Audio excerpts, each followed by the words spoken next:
Subhanallah, energi dah rendah ya. Tuan Haji boleh lagi? Mata dah kuyu dah kan? Alhamdulillah. Dan nampaknya masa yang ada untuk saya lebih kurang 30 minit. Kita tengok kalau dapat sampai 4.30, insya-Allah bila waktu ada yang minta pukul 5, bila waktu solat kita tertangguh dengan majlis ilmu, ia bukanlah satu kemungkaran ataupun ia bukanlah satu penangguhan solat dalam keadaan makruh dan sebagainya. Jadi kalau dalam keadaan kita melakukan hal-hal dunia, ia boleh jadi makruh.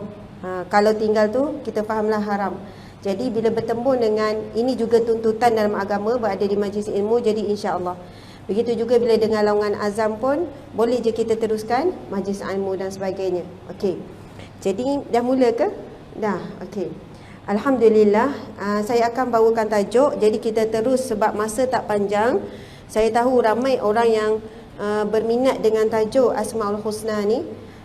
Saya sendiri makan masa untuk memahami dan belajar tentang Asmaul Husna, walaupun nama saya Asma kan. Masa saya kecil, saya kurang suka nama Asma sebab kita tak faham. Yang saya tahu bila saya membesar, masa saya kecil selalu kawan-kawan ejek, semak, kau ni menyemak lah, macam tu. Sebab biasa kan dengan nama ni, kanak-kanak, budak-budak nakal dia suka ejek guna nama, betul kan? Hei semak. Saya tahu itu nama dia panggil saya. Kita memang tahu orang panggil kita semak. Satu lagi orang Terengganu ada nama makanan kayu kamak. Kayu kamak ni kalau kita panggil apa ya? Kuim dia? Cakoy. Kalau sini cakoy. Ada dia roti, lepas tu warna gelap. Kalau kat Terengganu panggil kayu kamak. Jadi saya pun akan berpaling kalau orang panggil kayu kamak, nama sejenis kuih. Yang mak-mak belakang tu, gitu. Kita tak faham, kita kanak-kanak kan. Lama-lama bila kita faham, bila makin besar orang panggil Asmaul Husna, walaupun nama saya Asma saja. Dan lama saya rasa seronoknya. Sebab apa? Ia adalah nama-nama Allah yang mulia. Kalau kita faham maksud Asma, dia bermula daripada perkataan ismun, iaitu nama mufradnya. Kemudian asma jamak, maksudnya nama-nama. Jadi saya ni jamak kepada nama-nama. Ada berapa nama kat sini? Masya Allah, subhanallah. Sebelum kita lahir, perkara pertama, masa start tahu mengandung, ibu ayah dah risau nak bagi nama apa. Duk cari-cari, lepas bersalin pun tak ada keputusan lagi. Subhanallah, ketika di alam rahim lagi, kita dah mula fikir, mak ayah dah mula fikir nak letak nama apa, betapa pentingnya nama. Dan kita membesar dengan nama itulah yang kita bawa. Nama itu adalah identiti kita. Tak ada orang tanya, siapa nama? Lupa lah. Saya tak pasti. Not sure yet. Tak, kita memang tahu macam mana pun seseorang itu kalau dia lupa ingatan sekalipun nama dia takkan lupa. Dia dah lupa dah suami dia ni siapa awak ni. Tapi kalau panggil nama dia akan pusing. Dan nama ini akan kekal sampai alam barzakh. Bila mati semua tak kekal, nama kekal. Kita akan dipanggil dengan nama kita dalam alam kubur. Kita akan diseru lagi dengan nama kita sampai pada mahsyar kelak, masih lagi nama yang sama. Subhanallah. Saya tak boleh nak kupas panjang betapa besarnya maksud Asmaul Husna, dan kita sendiri ada nama-nama, dan di sini kita cuma ada satu nama. Ada tak kita jumpa orang, nama awak siapa? Saya ada 5 nama. Biasanya 1. Mungkin ada yang 2 kan? Elias tu kan? Kalau suami saya Tengku Fazli bin Tengku Yahya Elias Tengku Jaya. Ada Elias tu. Saya pernah ditegur, ada yang PM saya Kristian. Dia PM Ustazah, saya follow ceramah Ustazah, tapi I'm Kristian. Macam mana? Kenapa kamu follow saya? Sebab Ustazah selalu sebut Asmaul Husna. Bila Ustazah sebut Asmaul Husna, saya tak tahu, tapi saya tertarik untuk dengar. Subhanallah. Nak sebutnya, bila kita sebut nama Allah, ada getaran yang luar biasa akan bergetar di hati kita. Kan? Apabila disebut nama Allah, maka bergetarlah jiwa. Masya Allah. Lepas tu saya tanya dia, apa yang kamu faham, apa yang kamu rasa hebat sangat dengan asma'ullah? Antara jawapannya, dia kata apabila apabila Tuhan itu satu tapi ada nama sampai 99, bagi saya Tuhan itu sangat hebat. Contohlah kalau kita tanya, nama kamu siapa? Saya ada 10 nama. Wow, hebatnya. Muat ke dalam IC tu? Tapi bila Tuhan hanyalah satu, sebab agama lain Trinity, Tuhan tu ramai, ada macam-macam Tuhan. Tetapi pada satu Tuhan ada segala-galanya. Ada 99 nama, bahkan ada perbincangan lagi. Ada kata ratus, ada kata ribu dan sebagainya. Masya Allah. Okey. Ni dah bersambung ya? Oh ya ni.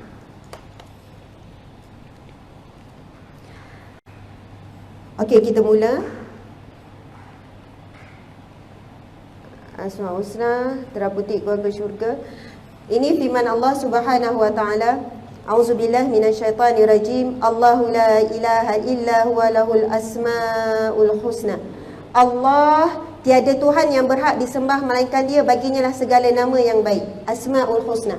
Husna tu nama yang baik ataupun nama yang terpuji. Surah Taha.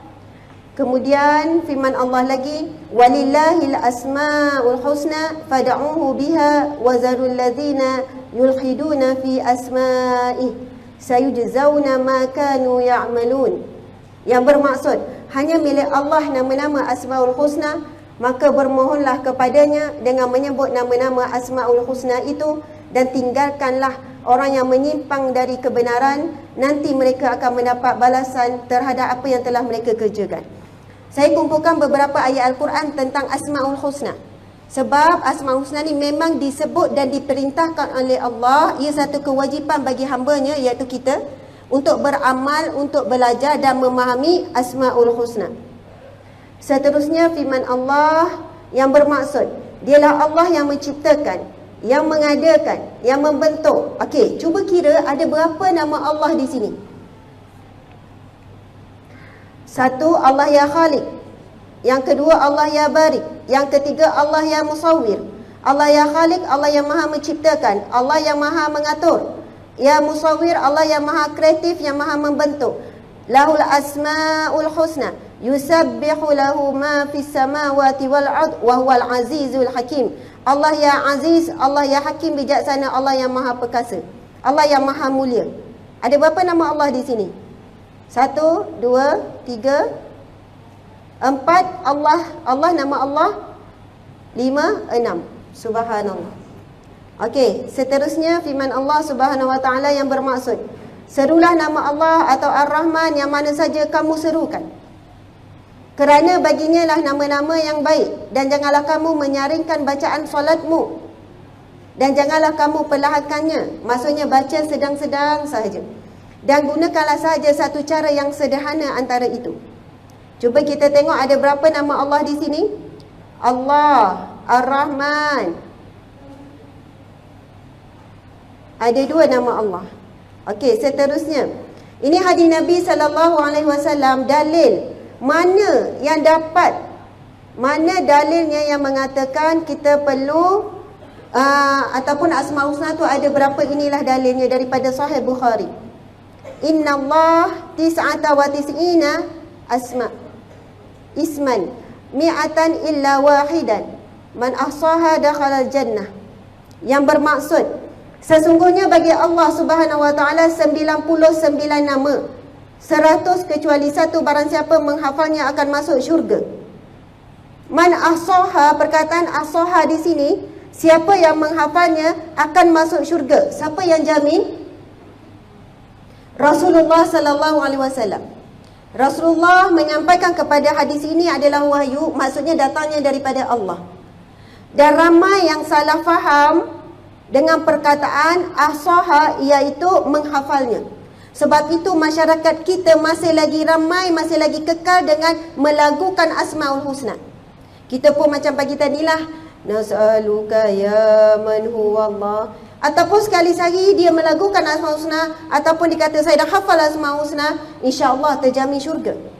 Tetapi di sini bila kita tengok perbahasan para ulama, apakah sebenarnya maksud ahsaha? Apakah maksud menghafal? Bukan setakat menghafal. Berdasarkan pendapat ulama dalam memahami lafaz ahsaha ini, lebih cenderung mengatakan bahawa ia adalah maksud dia bertadabbur. Tadabbur ni memahami dan melihat kepada makna-makna dalam masa yang sama kita menghafalnya. Jadi jelas bukan sekadar menghafal, melagukan ataupun membacakan, tapi kita perlu tadabbur. Dan akhirnya hari ini kita perlu menyuburkan majlis tadabbur Asmaul Husna. Bukan sekadar tadabbur Al-Quran ataupun hadis Nabi. Ibnu Al-Jauzi berpendapat yang dimaksud dengan lafaz tersebut ialah sesiapa yang membaca Al-Quran sehingga tamat dan memahami akan isi kandungan keseluruhannya, di dalamnya terletak semua nama-nama dan sifat Allah.